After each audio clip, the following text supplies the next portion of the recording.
Welcome to Planet Ayurveda. Hello everyone, this side your planet Ayurveda expert and as you know कि हम daily basis पे आप तक कुछ ना कुछ हेल्थ से रिलेटेड वीडियोस लाते रहते हैं and we have discussed about this also the topic जिस पे हम आज बात करने वाले हैं। ये स्पेशल क्यों है? Because today we have a special guest with us, dietician Aparna.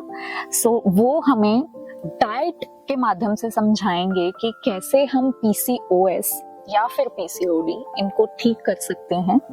तो आयुर्वेदा पर्सपेक्टिव आपने देखा भी होगा शायद वीडियो में, अगर नहीं भी देखा है तो वीडियो का लिंक हम आपको दे देंगे। यू कैन सी कि कैसे हम आयुर्वेदा के हिसाब से हम चीजों को नॉर्मलाइज कर सकते हैं, पीसीओएस को ठीक कर सकते हैं। बट जैसे कि हम मेजर जो फोकस है हम डाइट के ऊपर रखते हैं, यूजुअली जब भी हम ट्रीटमेंट देते हैं अपने पेशेंट्स को, हम हमेशा बोलते हैं कि डाइट जो है वो मेजर चीज है जो आपको करनी पड़ेगी। बिकॉज आयुर्वेदा के अकॉर्डिंग सब चीजें जो भी आपकी बॉडी में इम्बैलेंसेस क्रिएट हो रहे हैं, that is due to diet and your lifestyle.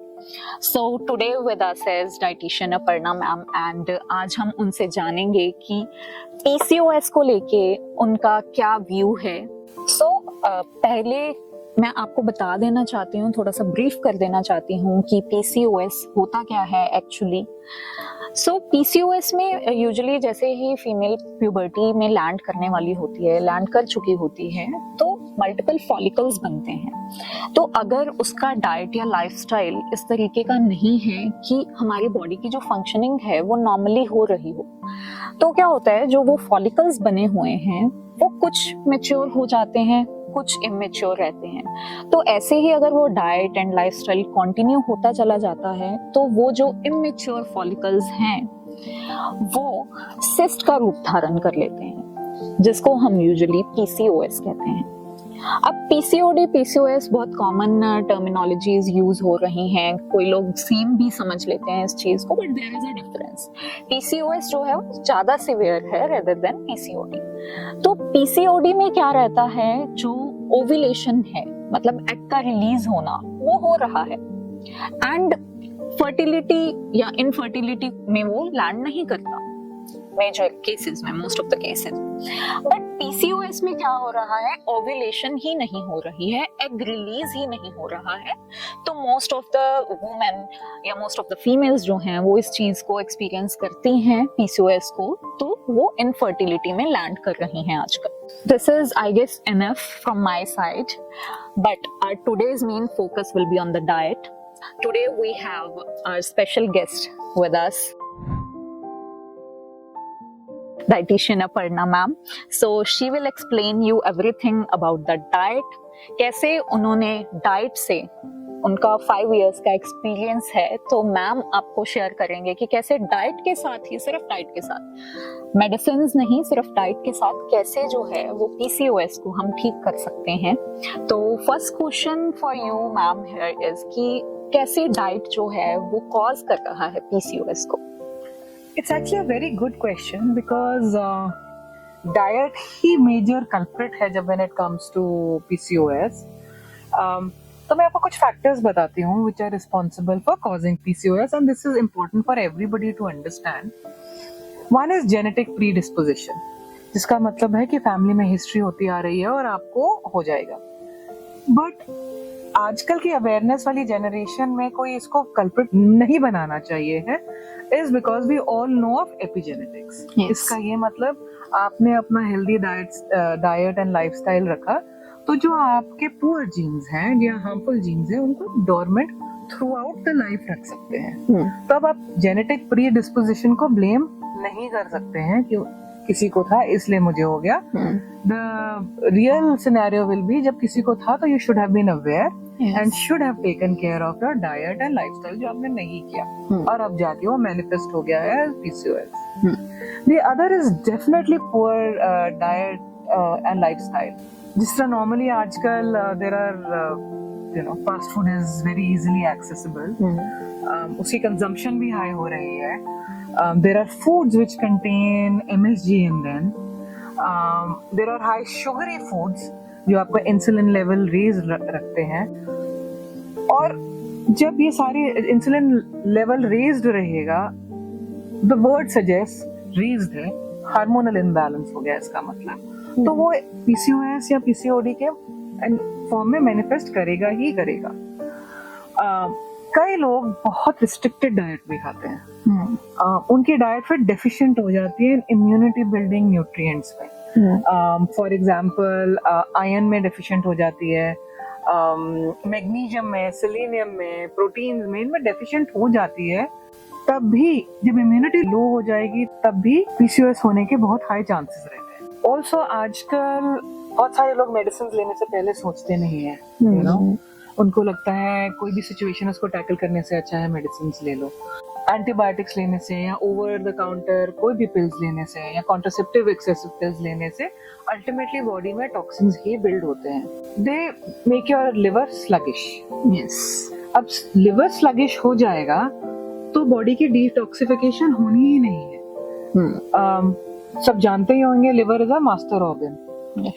उसी ने डिसाइड करना है आपके बॉडी में क्या है, उसके साथ क्या करना है, which includes all the medicines and anything that you put in your mouth. अब उसके पास एक कैपेसिटी ही कम हो गई है because there is a overload of toxins in terms of your food, in terms of the medicines that you take. First में fatty liver में convert हो जाएगा, वो तो चलो है, but it will not be able to do the detoxification part, which will lead to again hormonal imbalances and lead to possibly PCOS. जो मैंने पहले भी शायद एक्सप्लेन किया है कि इंसुलिन रेजिस्टेंस क्रीप अप हो जाती है, which happens because आपका जो intake of food है, it is very high in carbohydrates, which means very high in sugar, because carbohydrates ने अंदर जाके शुगर की बनना है। When that happens, body cells stop responding to all the sugar that is coming or all the insulin that is coming. इसका मतलब body cells अपना perform ही नहीं कर रहे हैं ऑप्टिमम लेवल पे। अगेन फिर that means different organs are not performing to their optimum level, which means hormonal imbalance, which will lead in women, it will lead to a PCOS. The chances of it leading to diseases related to the ovaries are very high, and PCOS is a ovary related disease. So we can say कि जो आजकल visceral fat जो इकट्ठा हो रहा है हमारे organs के ऊपर, तो that is also one of the reason, वो इसी वजह से ही है I guess, because हम patients में usually देखते हैं कि जो लोग ज़्यादा obese हैं, आपने जैसा बोला कि जो लोग वीक हैं डेफिनेटली उनमें भी हार्मोनल इम्बैलेंस हो रहा है, बिकॉज आयुर्वेदा में बोला जाता है कि जो स्ट्रेंथ है बॉडी की that is equal to immunity, या जो आपका जो बॉडी फिजिक है, जैसा आपका बॉडी फिजिक होगा वैसी ही आपकी इम्यूनिटी होगी, जैसे आपने बात करी। तो मैं ये जानना चाहूंगी कि जैसे यूजुअली हमारे पास पेशेंट्स आते हैं तो visceral fat is commonly occurring due to that sugar only ना, जो हमारे organs पे develop हो रहा है, तो that is also due to insulin resistance I guess, right? So insulin resistance के कारण जैसे usually हमारे पास patients आते हैं वो इतने सीरियस नहीं होते हैं अपने डाइट एंड लाइफस्टाइल को लेके, तो आपने जो फेस करा होगा आई गेस वो लोग ही आपके पास पहुंचते हैं जो अपनी कंडीशंस को लेके बहुत ज्यादा सीरियस हैं, अपनी बॉडी को लेके बहुत ज्यादा सीरियस हैं, they actually want to correct their body with the diet and lifestyle on.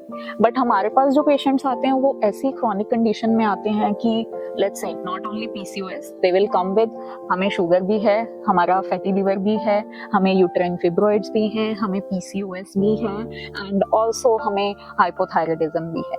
तो हमारे पास जो पेशेंट्स आते हैं वो इस कंडीशन में आते हैं, तो हम उन्हें सिंपली यही बोलते हैं कि कट ऑफ योर कार्बोहाइड्रेट्स, तो आपका सब कुछ ठीक हो जाएगा।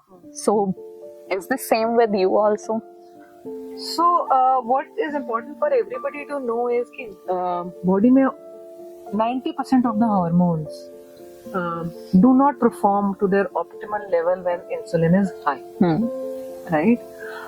इस basic knowledge को ध्यान में रखते हुए you have to eat your foods. So this was about the factors responsible, right?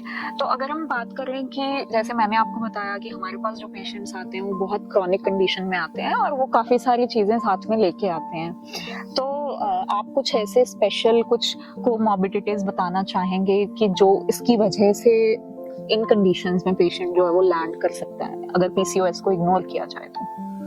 So this is a very good question and I think ये सबको जानना बहुत जरूरी है. PCOS सिर्फ PCOS में ही नहीं लिमिट होके रह जाता.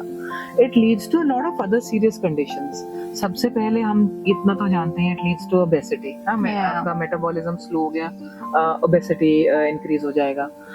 It leads to cardiovascular disease. It leads to hypertension. It disturbs your lipid profile.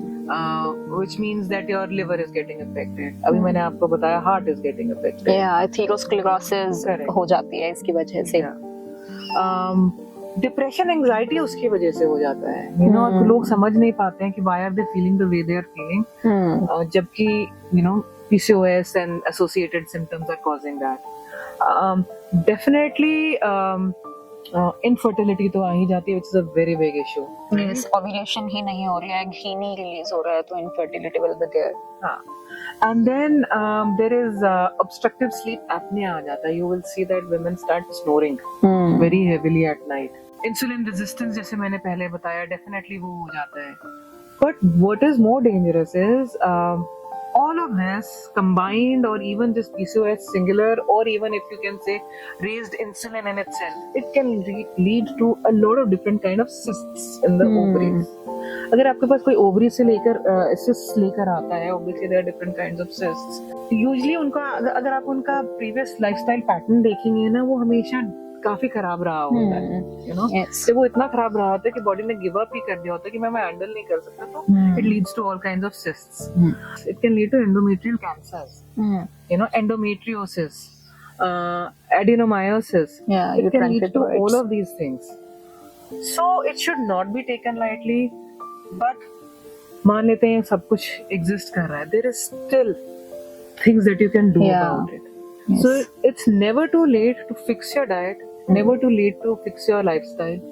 Be patient, give yourself 6 to 8 to 12 months, whatever it may be. That usually we say to our patients, because patient जब हमारे पास आते हैं, they want कि एक महीने में जो है वो चीजें normalize होनी शुरू हो जाएं, तो वो हो ही नहीं पाता है, वो पॉसिबल है ही नहीं है. बिकॉज जो इतने लंबे समय से आपने अपना डाइट और लाइफस्टाइल इतना खराब करके रखा है, हाउ यू वांट कि वो एक महीने में आपका जो डाइट और लाइफस्टाइल आपने करेक्ट करा है उसी के साथ आपका चीजें जो है वो सारी नॉर्मलाइज होनी शुरू हो जाएंगी, right? So that depending on the severity of the case, कई केसेस जो ज्यादा सिवियर होते हैं 3 मंथ से पहले उनको इम्प्रूवमेंट नहीं नजर आएगी, बट इम्प्रूवमेंट शुरू हो गई होती है. just need to have faith. Inside the body वो प्रोसेस जो है वो चल रहा होता है. और पेशेंट को, लेकिन हम भी यूजुअली यही बोलते हैं कि अगर आपको रिपोर्ट्स भी करवानी है, लेट्स से आपको जानना है कि what's going on inside your body, तो वो भी 3 महीने बाद ही आप चेक करवाओ. बिकॉज बॉडी को रिदम चाहिए होता है. सर्केडियन रिदम का बहुत इम्पोर्टेंस है आयुर्वेदा में. तो everything needs to be in rhythm. तो वो रिदम आने में टाइम लगता है, जो रिदम को आपने इतने सालों से खराब करके रखा होता है, right? To add to the circadian rhythm, I want to say that it is very easy to achieve circadian rhythm. You know, fancy word नहीं है. ये वैसे हम इंडियन कल्चर में तो बहुत देर से करते हैं, but to explain it, आप 6:37 तक डिनर फिनिश कर दीजिए.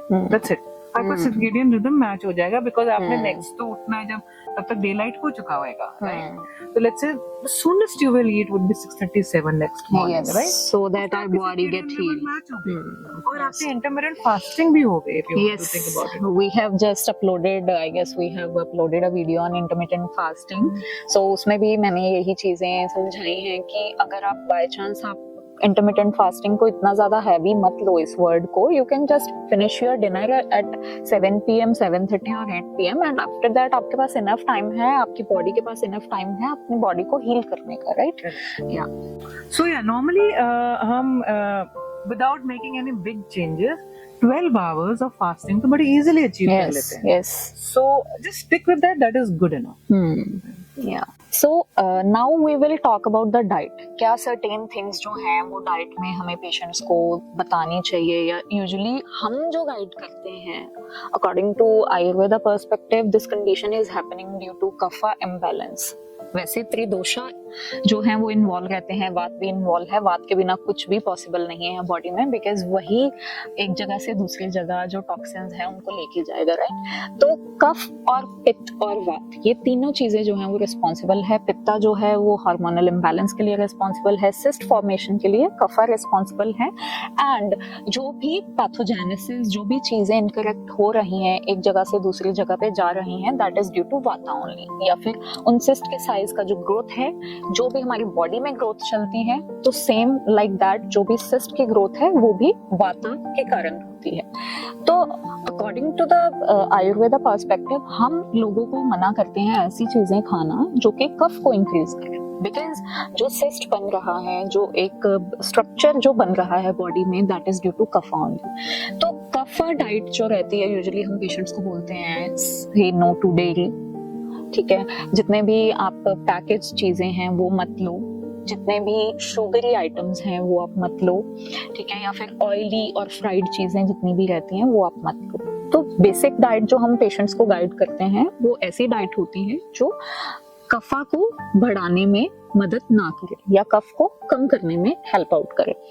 तो दिस इज माय पर्सपेक्टिव और एक आयुर्वेदा का पर्सपेक्टिव है डाइट को लेके। लेकिन हम मैम से पूछेंगे कि क्या डाइट स्पेसिफिकली वो रिकमेंड करते हैं अपने पेशेंट्स को जो भी उनके पास आते हैं। Ma'am, can you please give some lightning on the diet that you prescribe to the patients? In case of PCOS, diet and lifestyle are very, very important. So when it comes to diet, there are three, four components to it. एक आप बोले total calories जो आप लेते हैं, एक carbs, एक proteins, fats, ठीक है, and fiber. So जब हम total calories की अगर इसमें बात करें तो आपको definitely अगर आपको PCOS अपना ठीक करना है, एक certain amount of calories की diet में ही रहना है, which is going to be different from person to person, right? तो अगर हम उसको बोले calorie restricted, yes, but not lacking in any nutrition, okay, no nutrients lacking. रह गया आपके carbs, definitely carbs को controlled में ही रखना है, because carbs is mainly responsible for insulin spikes, और insulin he is the culprit behind everything that is going on. तो जब हम कार्ब्स की बात करते हैं, इसमें भी सिंपल कार्ब्स को आपको बिल्कुल एलिमिनेट करना है। सिंपल कार्ब्स की डेफिनेशन आजकल तो सब जने जानते हैं, मैदा मेनली मान लेते हैं, maida and products made out of maida and sugar, ठीक है, इनको कंप्लीटली एलिमिनेट रखना है। Proteins definitely high quality protein खाने हैं। मैं रिकमेंड करती हूँ कि आप वेजिटेरियन प्रोटीन पे फोकस कीजिए, but non veg completely no नहीं है। नॉन वेज कम्प्लीटली नो वहां बन जाता है जहाँ पे आपको अपनी सोर्स का पता नहीं होता। व्हाई? बिकॉज आजकल काउस को भी ऑल नो, उनको हार्मोन के इंजेक्शंस लगते हैं, वो हार्मोन्स मिल्क में आते हैं और वही मिल्क आप पीते हैं। अगर वही हार्मोन्स आपको प्रॉब्लम क्रिएट कर रहे हैं, वो आपने एनिमल्स हार्मोन्स उठा के कंज्यूम कर लिए, तो डबल प्रॉब्लम क्रिएट होगी। But at the same time, definitely there are certain farms जो आजकल हार्मोन फ्री रहते हैं, आपको सोर्स का पता है तो कीजिए consume. Similarly goes for your non-vegetarian, other chicken and all. Basically for animal protein that usually we guide to the patients कि आप जो है वो अगर लेना चाहते हो तो आपको पता होना चाहिए कि उनका जो डाइट है, जो वो खा रहे हैं, whatever they are eating या whatever जो भी उनको मेडिसिन चल रहा है या इंजेक्शंस, जैसे आपने हार्मोनल इंजेक्शंस की बात करी, तो हम भी पेशेंट्स को यही बोलते हैं, अगर आपको पता है कि बिल्कुल जैसा दूध पहले के जमाने में होता था, अगर तो वैसे सोर्सेज हैं आपके पास, you can intake that, but a big no to dairy because of these things only that you have explained. Correct. और अगर ये सोर्स नहीं है, better to stop it, because we have a more important issue at hand, which is the PCOS issue. उसके बाद आ जाते हैं fats. Now fats की good sources पे depend कीजिए, which are your nuts and seeds. Definitely oil and refined oils को consumption कम होनी चाहिए। मानते हैं कि oil के बिना cooking नहीं होती है। Mustard seeds, sesame seed oil use कीजिए और कम use कीजिए। And definitely एक चीज आपको अपने plant based food में include करना चाहिए, which is estrogenic foods. वो आपके सोयाबीन्स रहते हैं, almonds रहते हैं, flax seeds रहते हैं। What they do is because hormonal imbalance हुआ है, तो they mimic as estrogen inside the body, so थोड़ा हेल्प मिल जाता है वहां पे। ये सब कुछ आपने किया और फिजिकल एक्टिविटी अगर नहीं की तो नहीं वर्क करेगा, specially in the case of PCOS. Physical activity is very important. आपको लॉन्ग रन्स, इन सब चीजों, हैवी कार्डियो, हेवी लिफ्टिंग, इन सब की जरूरत नहीं है। Definitely 30 minutes of walk and 15 minutes of work post lunch and dinner, that will do the trick. Or yeah, that's not a lot of ask. To tackle a situation like PCOS, ये बहुत छोटी चीज है। Yes, definitely. Stress plays a very big role. Yes, Stress definitely. management करनी ही करनी है, which means you can start with 5 minutes of deep breathing. That is enough. Once you start loving that deep breathing, आप उसको 5 का 10 का 15 minutes कब ले जाएंगे अपनी खुशी से लेकर जाएंगे, पता भी नहीं चलेगा। बिल्कुल, right? That's how it happens. The other thing is the circadian rhythm. Yeah. Now, circadian rhythm is not a very fancy word, like I said earlier. आपको 6:37 तक डिनर फिनिश करना है, उसके बाद 6:37 in the morning आप actually खा सकते हैं, which is very easy to achieve. Yes. Reason being is because there are bodily changes happening based on the circadian rhythm. So उसको honor करते हुए, they definitely help in the repair functions of the body. Yes. You have to eat in time. The other thing is sleep. आपकी body में कुछ भी repair होना है वो स्लीप में ही रिपेयर होना है। बिल्कुल, बिल्कुल। You cannot have disturbed sleep. You cannot have less sleep. Yeah. I suggest 7 to 9 hours of sleep. Good quality sleep. Achieve कर सकते हैं अगर वो, और उसके लिए भी we all know there is a bedtime routine. Light one कीजिए, have a good temperature. There is sleep music which is on YouTube nowadays. उसको play कर दीजिए किसी भी चीज पे and just go off to sleep. In a deep sleep, that is what is needed. Yeah, because according to Ayurveda, जैसे आपने बोला, circadian rhythm is not a fancy term. Yes, it is not a fancy term because Ayurveda में ये चीज बहुत time पहले लिख दी गई है कि आपकी बॉडी जो है पर्टिकुलर टाइम पे उस बॉडी में कुछ ना कुछ प्रोसेस चलना है। ठीक है, तो अगर हम उस प्रोसेस के दौरान ऐसी चीजें करेंगे कि जो उसको हैम्पर करेगा, डेफिनेटली आपकी बॉडी का रिदम जो है वो बिगड़ जाएगा। बिकॉज जैसे हम वैसे मान के चलते हैं कि वात का टाइम जो रहता है वो रहता है इवनिंग टाइम, ठीक है, और जो कफ का टाइम रहता है वो रहता है यूजुअली जो आपका स्लीप का टाइम होता है। स्लीप आते ही कफ के कारण है। अगर आपने वो टाइम स्किप कर दिया, लेट्स से कि 10 बजे से शुरू है वो टाइम, तो 8 से 10 के बीच बीच में से शुरू है, तो आपने डिनर ही आपने 9 या 10 बजे करा है, आप सोओगे 12 बजे जाके, तो you will not be going to have a deep sleep, जो कि बहुत ज्यादा इंपॉर्टेंट है। हमारी बॉडी एक्चुअली 2 से 3 घंटे लेती है डीप स्लीप में जाने। तो अगर हम सो ही, लेट्स से 12 बजे हम सो रहे हैं, हमारी डीप स्लीप ही 4 बजे शुरू हो रही है और हम 7-8 बजे फिर उठ जाएंगे, तो वो चीजें हैम्पर होंगी डेफिनेटली। तो अकॉर्डिंग टू द टाइम हमें चीजें शेड्यूल करनी है, दैट इज वेरी इंपॉर्टेंट, जैसा आपने बोला है। सो मैम, जैसे आपने बात करी कि हमें डेयरी या एनिमल प्रोटीन के ऊपर ज्यादा डिपेंडेंट नहीं होना चाहिए, बिकॉज वो वैसा पहले जैसा है ही नहीं है। अगर आपको सोर्स पता है कि नेचुरल सोर्स है बिल्कुल, then you can have it, otherwise not. तो हम वेजिटेरियन प्रोटीन में इसको किस चीज पे शिफ्ट कर सकते हैं, या यूजुअली आप क्या प्रेस्क्राइब करते हो पेशेंट्स को? वेजिटेरियन सोर्सेज ऑफ प्रोटीन है, उसमें टॉप में आता है सोयाबीन। या अब आप रोज रोज सोयाबीन खाना तो मुश्किल है, so it is very easy. आप सोयाबीन के आटे को अपने रेगुलर आटे में मिक्स कर लीजिए 50-50 के रेशियो में। ओके, और उसकी रोटी बना लीजिए, वो आपका प्रोटीन सेट हो गया।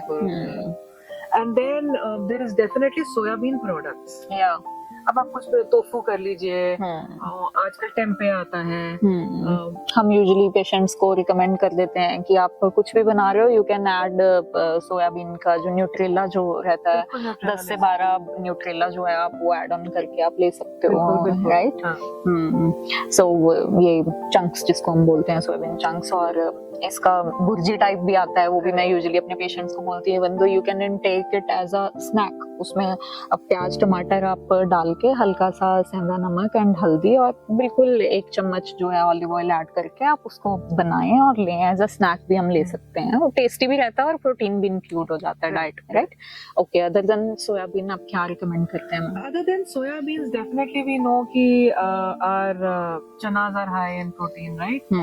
बट और आप दाल भी खाते हो, आप कुछ भी खाते हो, प्रोटीन तो उसमें होता है. It's Yeah. just that the combination of dal and rice or dal and wheat, which makes it a complete protein. Yeah. We know that peas have protein in them, है ना? सो मैम जैसे usually patients जब हमारे पास आते हैं they used to से कि allopathic doctor के पास हम गए हैं एंड वो वेट पे बहुत फोकस करते हैं कि आप अपना वेट लॉस करो बट यूजुअली जैसे हमने भी बात करी और जैसा हम देखते भी हैं थिन एंड लीन पेशेंट्स में भी ये कंडीशन आ रही है. तो rather than focusing on a weight loss we need to focus on a weight management. So with these dietary things only this happen और या फिर आप जो है वो कुछ स्पेशल रिकमेंड करते हो पेशेंट्स को for weight management only? See, that depends from patient to patient, but ideal body weight maintain करना चाहिए. That's the key. Yeah. आप overweight है तो सीधी सी बात है इंसुलिन ज्यादा है आपका, right? And like I said before कि इंसुलिन जब ज्यादा होता है बाकी हार्मोन्स अच्छे से परफॉर्म नहीं कर पाते. That will lead to a hormonal imbalance. Underweight भी कोई होता है तो for them also the available nutrients are on the lower side. Yeah. तब भी hormonal imbalance हो जाएगा. So yes, depending on the reason for underweight, we tackle it, but it is done through diet only. Whatever the dietary things you have explained, that going to happen. Yeah. Okay. So usually I used to recommend a cinnamon in the diet of the patients. So मैं बोलती हूँ कि आप जो है वो 1 से 1.5 चम्मच जो है सिनेमन का आपने पूरे दिन में कंज्यूम करना है ब्रेक्स दे दे के ल्यूकवार्म वाटर के साथ. तो मेरा जो फोकस रहता है उस चीज को रिकमेंड करने का, एक तो वो हार्मोनल इम्बैलेंस को भी मेंटेन करता है. रेस्ट जो हमारे आयुर्वेदा के अकॉर्डिंग जो चीजें हैं ये चीज होती है कफा इम्बैलेंस के कारण. कफ जो है वो आपका जब इम्बैलेंस हो जाता है then this thing happen inside your body. अगर हम बात में कफ की बात करें तो दैट आई हैव एक्सप्लेन्ड. तो मैं या हम लोग यहाँ रिकमेंड करते हैं उस पॉइंट ऑफ व्यू से कि जो कफ है उसके इम्बैलेंस को जो है खत्म करना है बिकॉज उसमें वार्म क्वालिटी होती है, सम स्पाइसीनेस इज देयर, तो वो चीजें कफ को जो है वो रिड्यूस करती हैं. तो हमारा पॉइंट ऑफ व्यू सिनेमन को लेके ये है. क्या आप रिकमेंड करते हैं सिनेमन और या फिर अगर रिकमेंड करते हैं तो किस पॉइंट ऑफ व्यू से आप रिकमेंड करते हैं? तो cinnamon I definitely recommend to almost everybody, mainly because it has properties of reducing the blood sugar levels. Right? Yes. So somebody who's diabetic or high on sugar, Yeah. I recommend that on like as a bedtime tea Okay. to maintain sugar levels. Okay. So हमने जो है वो एक आयुर्वेदा का perspective भी देखा a little bit because का जो हमारा फोकस जो था आज की वीडियो का वो पीसीओएस कैसे हम डाइट के थ्रू ठीक कर सकते हैं, ओनली विद द डाइट, उस चीज पे था.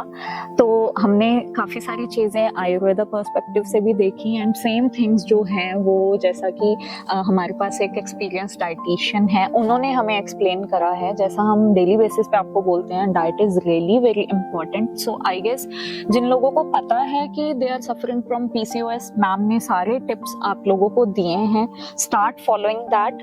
लेकिन हर एक पेशेंट का जो बॉडी टाइप है दैट वेरीज, तो इट्स बेटर कि आप एक बार कंसल्ट जरूर करें बिकॉज कुछ पेशेंट्स ऐसे होंगे जो थिन एंड लीन होंगे, कुछ पेशेंट्स ओवरवेट होंगे, एज ऑल्सो मैटर्स, कब से आपको वो कंडीशन है दैट क्रॉनिसिटी ऑल्सो मैटर्स, और उसके साथ साथ कुछ और कॉम्प्लिकेशंस आपके साथ बनी हुई हैं. जैसा कि हमने एक्सपीरियंस मैंने भी अपना शेयर करा कि यूट्राइन फिब्रॉइड्स के साथ मेरे पास पेशेंट आई थी, उसको फैटी लिवर भी था. People also have sugar, diabetes और thyroidism and hypothyroidism they have. तो इट्स बेटर कि आप अपना पर्सनलाइज डाइट जो है वो जरूर पता करें कि क्या आपको लेना है अपनी बॉडी के अकॉर्डिंग. बट डेफिनेटली अगर वो आप किसी कारणवश नहीं कर पा रहे हैं तो आप जो डाइट मैम ने अभी गाइड करा है वो डेफिनेटली स्टार्ट करें फॉलो करना. और जब भी आपके पास सोर्सेज आ जाएं कि आप कंसल्ट कर सकते हैं, आप सलाह ले सकते हैं, definitely you can go for it. So thank you so much ma'am हमारे साथ बने रहने के लिए. और थैंक यू सो मच कि आपने जो है कि ये जानकारी लोगों को दी है कि डाइट जो है, बिकॉज हम लोग बहुत फोकस करते हैं कि diet is really very important, diet is really very important. लोग लेकिन उस चीज को इतना ज्यादा सीरियस नहीं लेते. लोग बोलते हैं कि हाँ ठीक है मुझे ये चीज है, मैं इसके लिए दवाई खा लेता हूँ, मेरे से डाइट नहीं फॉलो होगी. बट आपने जो पर्सपेक्टिव अपना शेयर करा है कि yes we can do this thing without the medicine in initial stages, है ना, तो that is really very good thing कि patients जो हैं वो उन चीज़ को अकेली डाइट को ही फॉलो करके अपने आप को ठीक कर सकते हैं. बट येस, अगर कॉम्प्लिकेशंस बनी हुई हैं then definitely they need some medicine also, या फिर हम उसको एक हर्बल मेडिसिन बोल सकते हैं, बिकॉज जो एलोपैथिक मेडिकेशंस हैं I guess they just focus on reducing the symptoms, right? Because usually जो हमारे पास पेशेंट्स आते हैं PCOS के, वो आते हैं हार्मोनल पिल्स के साथ, so that is not a good option. Rather than हमें अपनी बॉडी को इस तरीके से फंक्शन करवाना है कि वो खुद से फंक्शन करे, रेदर देन हम उसको बाहर से एस्ट्रोजन दे रहे हैं, प्रोजेस्टेरोन दे रहे हैं. That is not good, right? So that's all. Hope आपको जो है वो इनफ नॉलेज मिल गया होगा. But still if you want to ask something you can write it down in the comment box, and even though you can consult with ma'am. नीचे आपको website का लिंक दिया जाएगा, so you can go on that link and you can consult with Aparna ma'am. So thank you so much. www.planetayurveda.com पर जाएं और वहाँ पे हमारे जो कंसल्टेंट्स हैं पूरे वर्ल्ड से हमारे पास पेशेंट्स जो है कंसल्ट करते हैं आयुर्वेद के रिलेटेड. हमारे MD आयुर्वेदा डॉक्टर्स हैं जो कि व्हाट्सएप वीडियो कंसल्टेशन के थ्रू आपको कंसल्टेशन देते हैं और आप ऑनलाइन अपॉइंटमेंट बुक कर सकते हैं और अपने जो फ्रेंड्स हैं, जो फैमिली के लोग हैं, उनको आप बता सकते हैं. लिवर, किडनी, लंग्स, स्किन, दिल, पेट, घुटने, सिर, पैर या बॉडी के किसी भी पार्ट से जुड़ी हो कोई भी समस्या, अभी कॉल या व्हाट्सएप करें और घर बैठे समाधान पाएं 6209123456 पर. हाँ जी, अब सब बीमारियों का इलाज है बहुत आसान. आपकी सेहत से जुड़ी हर समस्या का समाधान मिल रहा है घर बैठे. अब आप दुनिया के किसी भी कोने से टॉप प्लैनेट आयुर्वेदा एक्सपर्ट से ऑनलाइन बात करें, परामर्श लें और दवा की भी करवाएं होम डिलीवरी. हेल्थ प्रॉब्लम्स कोई भी हो, सोल्यूशन सिर्फ एक. www.planetayurveda.com. पूरे प्लैनेट की सेहत का नंबर 1 साथी.